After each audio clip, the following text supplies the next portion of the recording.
여러분 안녕하십니까? 뉴스투데이 제주입니다. 감귤의 경쟁력을 높이기 위해 품질을 높이고 개통 출하 비율을 높이는 내용의 감귤 혁신 세부 계획을 제주도가 내놨습니다. 하지만 농가의 반발 때문에 당초 계획에 비해 핵심 내용이 크게 바뀌어서 제 효과를 낼 수 있을지 의문입니다. 권혁태 기자의 보도입니다. 제주도가 확정한 감귤 혁신 계획의 핵심은 이른바 개통 출하. 현재 48% 수준인 농감협을 통한 출하 비율을 70%대로 끌어올린다는 겁니다. 이를 위해 농가의 감귤 수확과 유통을 도와줄 감귤 수확단을 운영하고 미등록 선과장을 2018년부터 폐쇄시킵니다.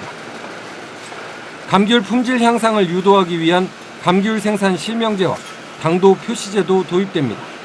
전체 규모의 한 20% 30% 정도는 영세나 소농 이런 이 고령농의 지원책을 마련해서 같이 이렇게 동반 성장할 수 있도록 대책을 공고해 나가도록 하겠습니다. 그러나 지난 5월 발표된 계획보다 상당 부분 후퇴했다는 평가입니다. 상품 감귤 가운데 결점이 있는 감귤만 가공용으로 수매하겠다는 계획은 아예 백지화됐고 올해 폐지하겠다던 가공용 감귤 수매 보조금은 5년 더 연장됐습니다. 이마저도 계획만 밝혔을 뿐 구체적인 방법과 시기는 농가와 협의해 결정하기로 했습니다. 또 노지 감귤 적정 생산량과 최저가격 보장제 등은 연구 용역을 맡기기로 했습니다. 농가의 눈치를 보느라 근본적인 대책은 빠져있다는 비판이 나오는 이유입니다. 농약을 연 10회 이상 쓰는 농법을 그대로 둔 상황 속에서의 고부가 가치 아니면 생과 중심의 그것들을 사실은 유지하기가 현실적으로 보면 소비자들의 니드하고의 그 갭이 오히려 벌어질 뿐이지 제가 충족시키기는 상당히 좀 어려운 부분이 있지 않겠느냐 그렇게. 제주도는 감귤 혁신을 위한 핵심 과제 6천억 원이 넘는 예산을 투자할 계획이지만 과연 실효성을 거둘 수 있을지 의문입니다. MBC 뉴스 권혁태입니다. 초고층 빌딩인 제주시 노영동 드림타워의 높이가 낮아지고 호텔 객실 수를 줄이는 사업계획 변경안이 승인됐습니다. 이르면 이달 안에 공사가 시작되는데 교통난 문제와 카지노 논란은 속 시원하게 해결되지 않았다는 지적입니다. 김찬년 기자의 보도입니다. 건축허가를 받고 1년 넘게 공사를 시작 못한 노영동 드림타워. 그동안 제기됐던 논란을 해소하기 위해 동아투자개발이 사업계획 변경을 신청한 지 2달 만에 제주도가 최종 승인했습니다. 건물 높이를 지상 56층에서 38층으로 낮추고 휴양 콘도를 일반 호텔로 전환해 총 객실을 450실 줄였습니다. 카지노를 위한 위락시설도 절반 이상 감소했습니다. 또 사업자 비용으로 상수원을 개발해 물을 끌어다 쓰도록 하고 하수의 절반 정도를 재활용하도록 했습니다. 나머지 1720토는 저희들이 흘천으로 해서 방류를 하는데 다만 볼거리라든지 문화휴식 공간으로 한 다음에 방류를 하는데 다만 고도 처리를 해가지고. 하지만 교통대책으로는 분담금 42억 원을 공사 전에 내도록 하는 게 전부고 높이와 객실 수를 줄였지만 건물 전체 연면적은 큰 차이가 없습니다. 교통 문제와 카지노에 대한 불신은 완전히 사라지지 않은 겁니다. 건물이 다 지어졌고 만약에 카지노를 허가해주지 않으면 사업자가 막대한 손해를 입게 될 것이니까 카지노를 승인해야 된다. 이런 논리로 가지 않을까 하는 우려가 있습니다.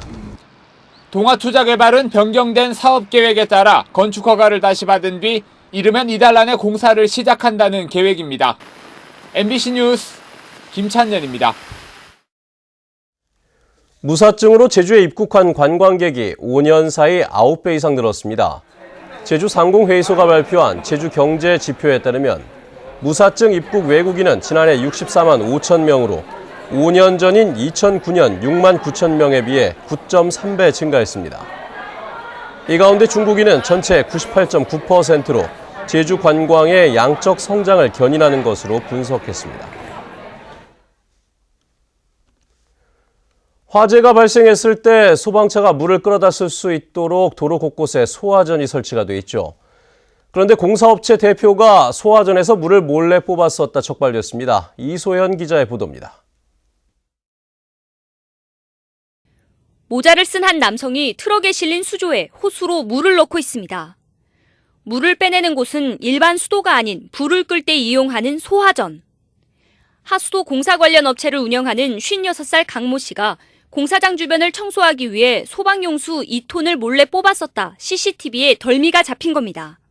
이상하게 호수가 늘어져 있는 것이 보였어요. 길바닥에. 끝에 가보니까 이렇게 소화전에 꽂혀져 있었어요. 소방서에서 이제 물 사용하는 그 5개 소화전. 그래서 제가 이상하다 해서 이제 119에 신고하게 된 거죠. 소화전에서 물을 무단으로 사용하다 적발된 사례는 전국적으로 이번이 처음입니다. 도내 소방용수 시설은 모두 2,200여 개. 장비만 있으면 누구나 손쉽게 소화전을 열 수 있는 데다가 이 물은 증발하기 때문에 흔적이 남지 않아 사실상 적발하기 어렵습니다. 여기는 딱 보이는 CCTV 현장이 있기 때문에 그 확인됐을 뿐이지 그 소화전 시설이 워낙 많다 보니까 저희들 현장에 가서 눈으로 적발하지 않는 이상은 실질적으로 적발하기 좀 힘든 여건입니다. 제주도 소방안전본부는 강 씨를 소방기본법 위반 혐의로 입건하고 소화전에 대한 관리를 강화할 방침입니다. MBC 뉴스 이소연입니다.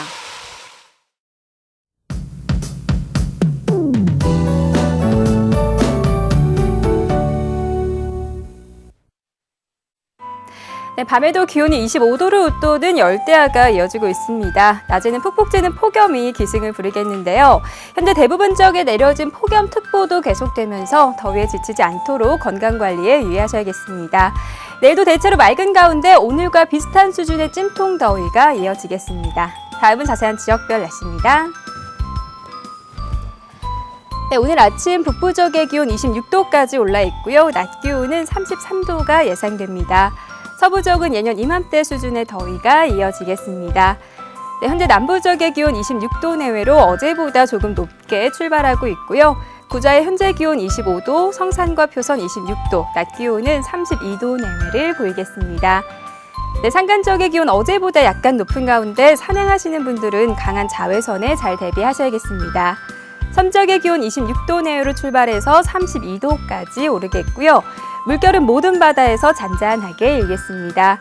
현재 대부분 공항 대체로 맑은 하늘 드러내고 있습니다. 네, 이번 주 내내 30도를 웃도는 무더위가 이어질 전망입니다. 날씨였습니다. 제주시가 전국에서 폭염 사망 위험도가 가장 높다는 연구 결과가 나왔습니다. 국민안전처 국립재난안전연구원이 발표한 폭염 위험 지도에 따르면 제주시의 폭염 위험도는 4.4로 전국 시군구 가운데 포항시와 함께 가장 높았습니다. 한편 폭염 사망자의 연령은 60대 이상이 56%를 차지했고 남성이 여성보다 2배 많았습니다. 백길이 15년째 끊긴 서귀포항에 유람선 운항이 추진되고 있습니다. 서귀포시에 따르면 주식회사 신세계해운이 2,000톤급 크루즈 선박을 활용해 서귀포항 주변을 오가는 유람선을 운항하기 위해 최근 해상운송사 면허를 신청했습니다. 신세계해운은 또 서귀포항을 출발해 화순항을 경유해 마라도까지 하루 2회 왕복 운항하는 유람선도 운항할 계획이어서 취항 여부에 관심이 쏠리고 있습니다.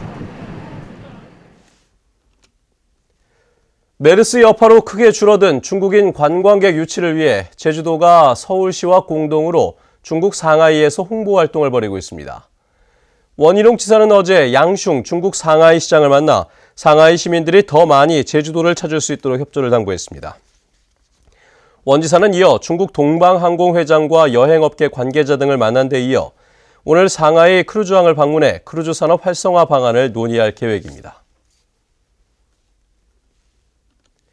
제주대학교 김준표 교수는 어제 제주도 의회에서 열린 카지노 관리 감독기구의 기능과 역할 정립에 대한 토론회에서 허가와 양도, 양수, 회계 감사에 대한 권한이 없어 카지노 관리 감독 조례는 신규 허가를 위한 정당성 확보 수단에 그친다고 주장했습니다.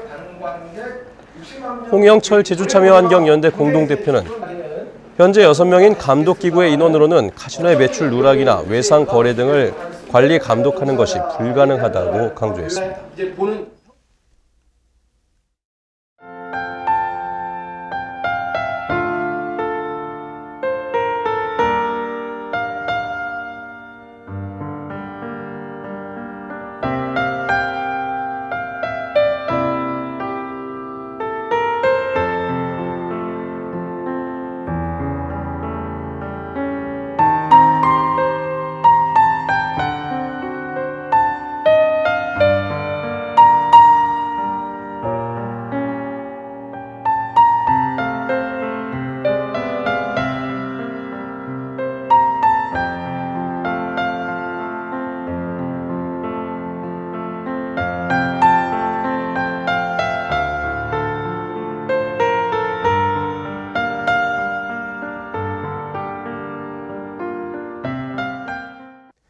네, 뉴스투데이 제주를 마칩니다. 시청해주신 여러분 고맙습니다.